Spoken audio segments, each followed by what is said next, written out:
Assalamualaikum warahmatullahi wabarakatuh. Perkenalkan kami dari kelompok 2. Nama saya Daviat Niel Dwi Putra dari absen 11. Saya Tamsa Kurnia Pratiwi dari absen 33. Saya Mutiara Cicaini dari absen 27. Dan kami dari kelompok 2 akan mempresentasikan yang berjudul menghadapi ancaman disintegrasi. Kami akan membawakan sejarah tentang pemberontakan DI atau TII. Pemberontakan DI atau TII, Darul Islam atau Tentara Islam Indonesia, adalah gerakan pemberontakan yang dipimpin oleh Sekar Maji Marijan Kartosuwiryo sejak Februari 1948 di Jawa Barat. Gerakan ini bertujuan untuk mendirikan negara Islam Indonesia dengan sistem hukum Islam sebagai dasar negara. Pemberontakan ini meluas ke beberapa wilayah lain seperti Aceh, Sulawesi Selatan, Kalimantan Selatan, dan Jawa Tengah. Latar belakang pemberontakan ini berasal dari ketidakpuasan terhadap perjanjian Renville pada Januari 1948 yang mengharuskan pasukan RI untuk mengosongkan wilayah Jawa Barat yang masuk wilayah Belanda. Kartosuwiryo beserta pengikutnya menolak undang-undang tersebut dan membentuk Tentara Islam Indonesia.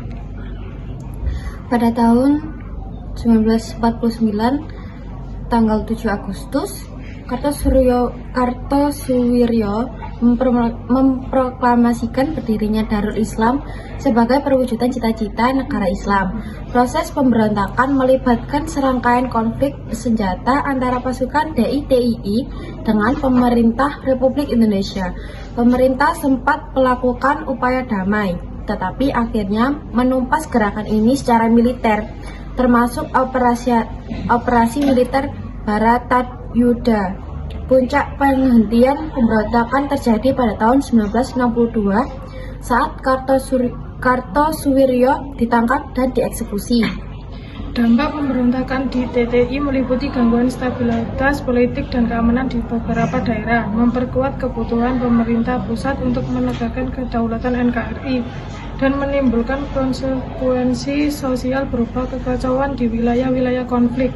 Makna dari peristiwa ini menunjukkan tantangan integrasi ideologi politik dalam negara kesatuan dan pentingnya penegakan kedaulatan negara atas kedaulatan wilayah. Secara singkat, pemberontakan di TTI adalah gerakan ideologis mandiri negara Islam yang dipicu oleh perjanjian politik yang dianggap merugikan dan berakhir dengan penumpasan militer oleh pemerintah RI yang memperkuat kesatuan dan kedaulatan negara Indonesia. Berikut yang bisa kami sampaikan secara singkat mengenai menghadapi ancaman disintegrasi yang bertemakan pemberontakan DI dan TII. Sekian, terima kasih.